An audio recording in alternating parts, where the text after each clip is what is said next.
creepy song is creepy. Ugh. Welcome, patrons. This has been a long time coming, but I think it's about time to talk about Sera, and perhaps even take another crack at the weirdness surrounding her. Not that I've really changed my mind, but to give you more complete facts. Now, something to note about Sera's backstory is that, much like the Red Jennies themselves, there isn't much to go on. And what we do have is either buried into Sera's strange speech patterns or uncovered by a third party that admits that they too don't have all the details. And even further, sometimes these conflict. So while in other videos like this I try to paint a story with the facts we have, I think it's almost best in this case to just try to organize the information by when they likely occurred, and then let you draw the conclusions yourself. The Alienage? We know that Sera's first memories were of Denerim, so we assume that she came from there. Being an elf, she would have had elven parents who very likely either lived in the Denerim Alienage or had some reason to be there, as I can't imagine any Dalish would go to the Alienage for fun. And for those of you who are thinking she could be half-elf, all half-elves in this universe look human, dwarven, whatever the other parent was. So if she does end up being some sort of half-elf, she would literally be the first of her kind in modern Thedas, to which everyone's going to be quoting at me, what about Fanriel? That was admitted to be a dev mistake. But anyway, there are no records of Sera actually being in the Alienage, and by her own account, she both did and didn't go there. So if she had been in the Denerim Alienage, her birth was unrecorded, and she didn't stay there for long. At some point in her childhood, she was caught stealing and was taken in by a lady Teraline Emmold. For the little we know of her, she was a hard-working, childless merchant who had a fair amount of wealth that she wasn't using and wanted to spend on something. The name Emmold seems recent in Denerim, and the title of Lady was likely part of a negotiation she held at one point, rather than being from nobility. This time frame is said to be before her time in the Jennies, and that a lot of her early education was from Lady Emmold. While the wording is unclear, it could be read that some of her fighting abilities could come from this time. Sera recounts her time with Emmold poorly, telling a friend or Romance Inquisitor a story about cookies. The gist of it is that Emmold wanted to look like a good parent so bad she lied to Sera. To cover up her own fault, she told Sera that a baker didn't like her because she was an elf. This taught Sera that not only was this guy an ass, which she then treated him poorly, but that being an elf was something bad. This would likely start the stem of her dislike for being elven, and although it has twisted over time, this event was likely the catalyst for self-hatred. Now, it is obvious that Emmold did like Sera, maybe even loved her, but Sera has a lot of obvious negative to mixed feelings on her. Sera describes her as being sickly, and eventually, Lady Emmold would die well before the blight from a nasty wasting disease, which Sera describes as making her gray and cold and that she wouldn't wish it on anyone. Sources say that most documents on Lady Emmold are lost, perhaps due to how ravaged Denerim was after the blight, but there are records of her property. From documents that do not name Sera, using bequeath instead, which seems to be a term in Ferelden documents for those that are not legally identified because she's an elf. Anyway, it seems that she was left everything that Lady Emmold had. Sera herself said she never asked for it and actually paid someone to deal with the matter when she didn't want to.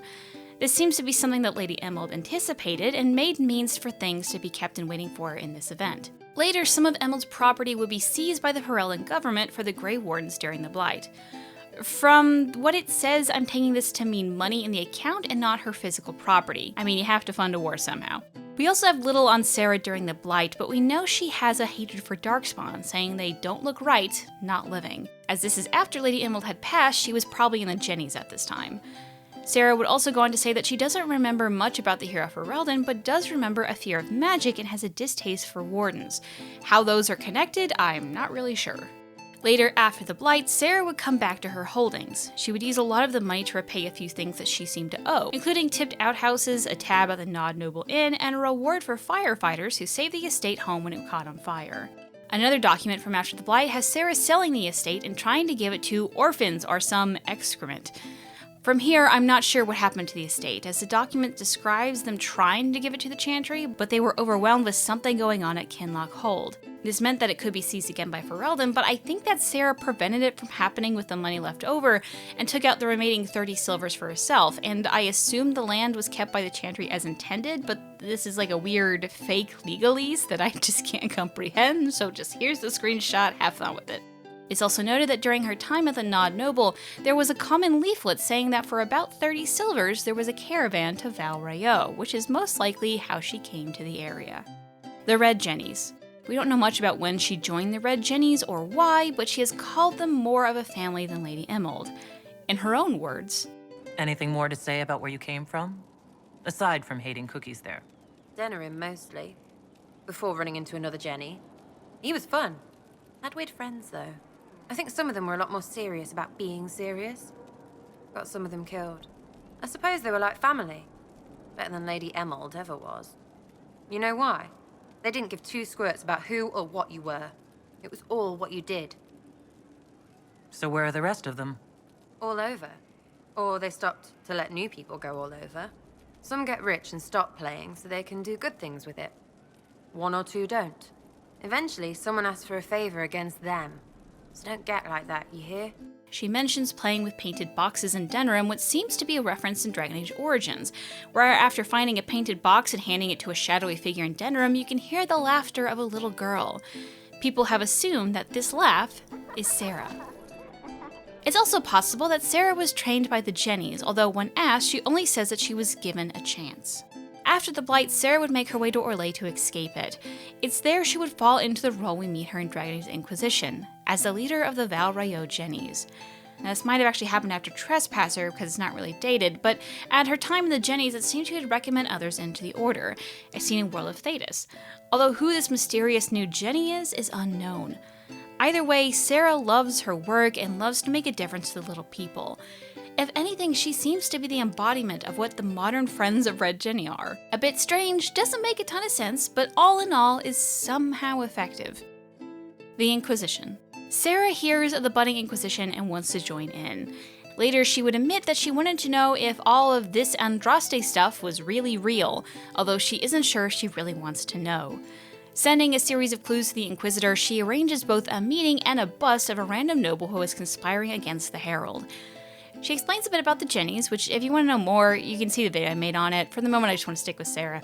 But she goes on to say that she wants to join because she wants to make things normal again. Here, the Inquisitor can either allow her to join the Inquisition or not. If not, we don't really hear much from her again. It's in Haven that you can learn that Sera is not only romanceable, but that she is only romanceable by Lady Inquisitors, a first for the Dragon Age series. Any male Inquisitors that try to romance her will be told that they have too much in common, and that they are both interested in women. She's also unique romance in that the Inquisitor's race plays heavily into her approval. Qunari get the most approval, while elves get the least. Humans and dwarves are about equal. As a fun fact, if you're not playing a rogue Inquisitor and want to unlock the doors at the prison in Haven, you can ask Sera to unlock them for you. And once you get to Skyhold, she gets a permanent room in the tavern. Next to her room is her journal, which you can read. It updates as you progress throughout the game and with your relationship with Sera, and has some nice bits about what she likes, wants to do, and what she doodles. For the most part, it's just a bunch of random trivia about what's in her room or her thoughts, but here are the bits that seem most important. Depending on the choices of the Inquisitor, Sera will either try to learn about the Chantry to either become stronger in her faith, or not. Either way, she will get bored and just drink to Andraste. Sera references reading quite a lot. At one point, if in a romance, she knows that the Inquisitor keeps reading a long book, which when she reads it, she calls it stupid and that she didn't cry, which I'm reading that it totally did make her cry, but I don't know, maybe I'm just a headcanon. And if romance, Sera will try to read more about the culture that the Inquisitor is from. While the elves bore her and she quickly decides not to do that, she is quite into the Qunari. If not romance, she will take note that she starts dating Whittle, which is her nickname for Dagna. She's also the only companion to have her own tavern song, which she describes as creepy, as it seems that the bard Meriden was trying to woo her with it. It's stated in her codex entry that she has some interest in dragons, although it's not really explained why. As you gain her approval, it becomes apparent that she isn't used to acceptance and is actually full of self-doubt, and even expresses confusion when the Inquisitor approves of her actions. Another unique thing about Sera is that she's one of the only companions that you can kick out of the Inquisition at any time, even with high approval. Even in a romance, it has a lot of points where Sera or you can break up the relationship, much more than any of the romances in the series. At low approval, Sera will confront the Inquisitor about their actions hurting the little people. There are actually various ways this can happen, with some of the most extreme being the Inquisitor actually threatening Sera to leave and her just running out of Skyhold. Eventually, Sera will tell a friended or romanced Inquisitor that the morale is low and helps the Inquisitor by going on a series of pranks. Of note is that she won't break into Liliana's things just for fun, and that her pranks, while they can be mean, are not cruel. If friended or romanced, Sera will bring the Inquisitor on the roof for a cookie time, where she tells a bit about her life with Lady Emmold. Sera wishes to associate cookies with them rather than Emmold so that she can enjoy them again. Anytime after this, you can jump on the roof with Sera to just spend time with one another. There are various things she says, but most of them are just Sera-isms. If romance, Sera is very quick to sleep with the Inquisitor, even racing to her new lover's bedroom. But unlike someone like Bull, who is just as quick for sex, she is also quick to share her feelings. While it doesn't come easy for her, she does make sure to say what she feels when she feels it. When the romance starts in full, Sera will nickname the Inquisitor.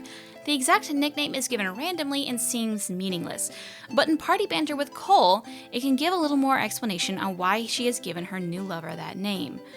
The Inquisitor can request a new one, and if they don't like the new one, it will then just default back to Inky. When the Inquisitor tries to find a gift for Sera, even going so far as to ask other companions what they think she would want, the real gift that Sera gets is just to be acknowledged and know that her lover isn't embarrassed or tries to hide her. The fact that she is accepted is the real gift. As the game continues, a romance Sera can dance with her new lover in the Winter Palace, something she notes in her journal, and she ends up getting music sheets for the songs they dance to. After the quest What Pride Has Wrought, Sera is upset about what they found at the Temple of Mythal. Even more upset if a friended or romance Inquisitor drank from the Well of Sorrows, to the point that a romance Sera can break up with her lover over it. Near the finale of the romance, Sera run from the Inquisitor saying that she had a bad dream that she was taken away and can't handle the hurt. The small fight ends with Sera saying that she loves her, and the two commit to not being apart. In the Inquisition itself, the other companions' opinions of Sera are mostly pretty extreme.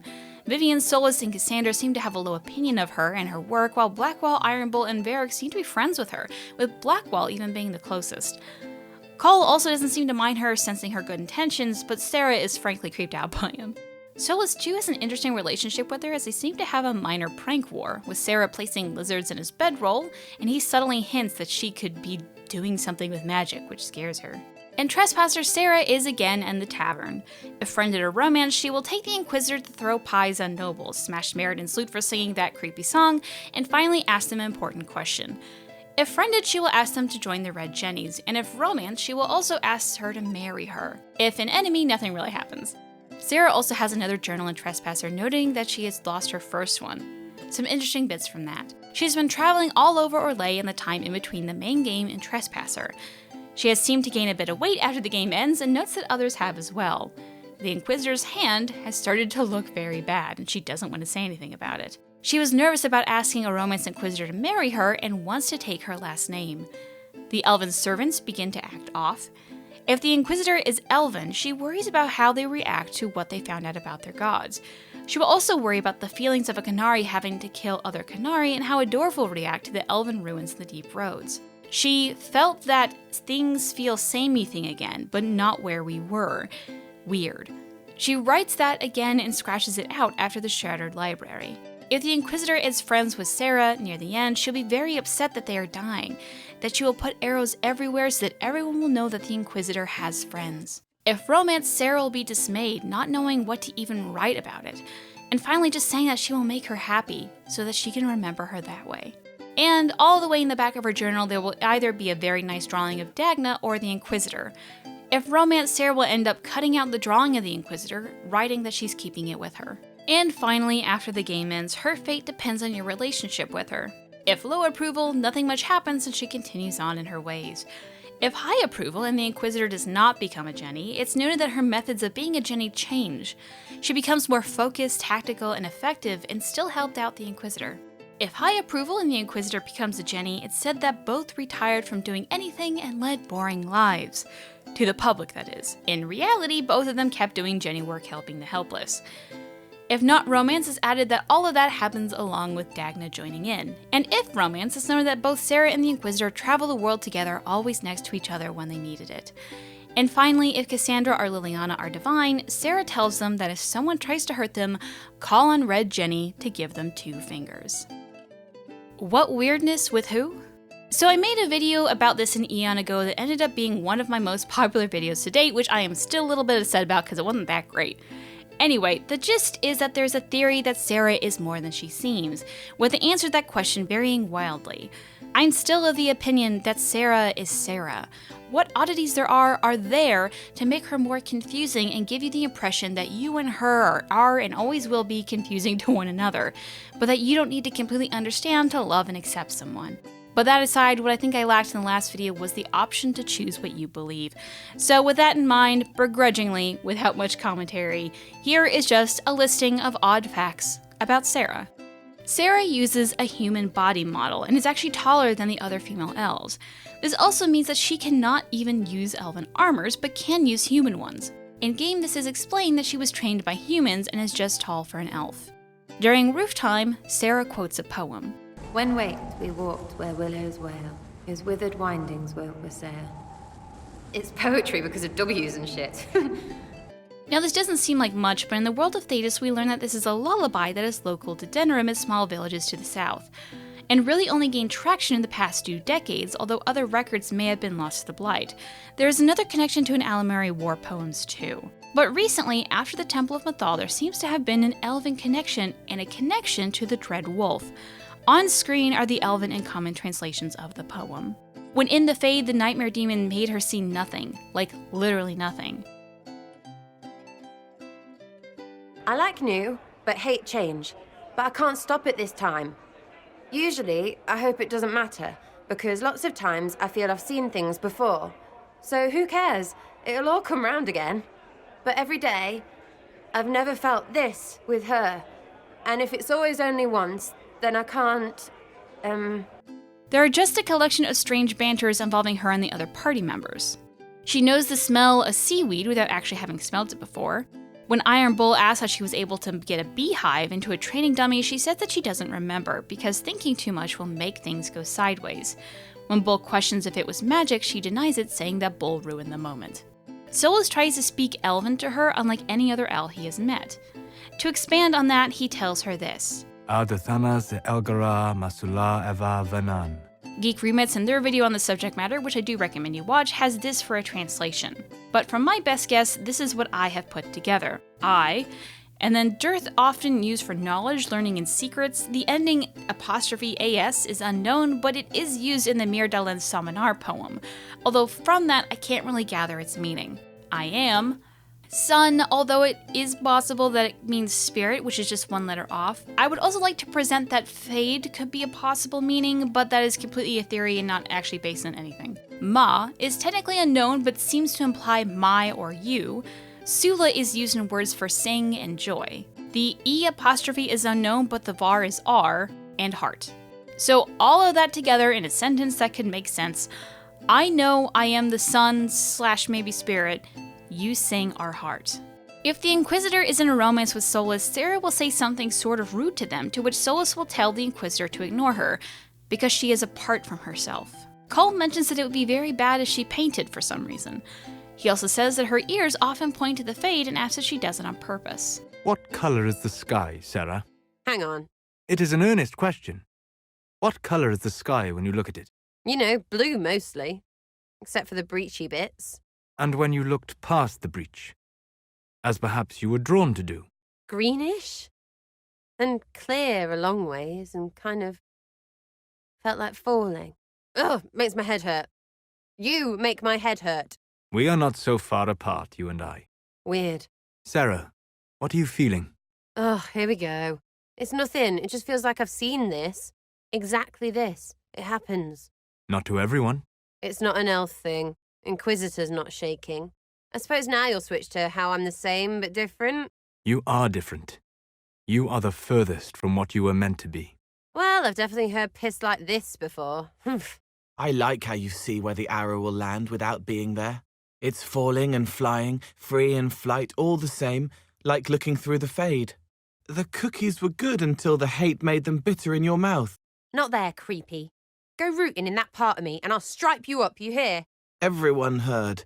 You're scary in another place. And that, dear patrons, is all that we know of Sera. Do you still have lingering questions, proof that I'm wrong? Comment us about your own fan theory. Feel free to tweet me at @Godathon on Twitter or send a PM to user Gillanon on Reddit. Dara Sherrill.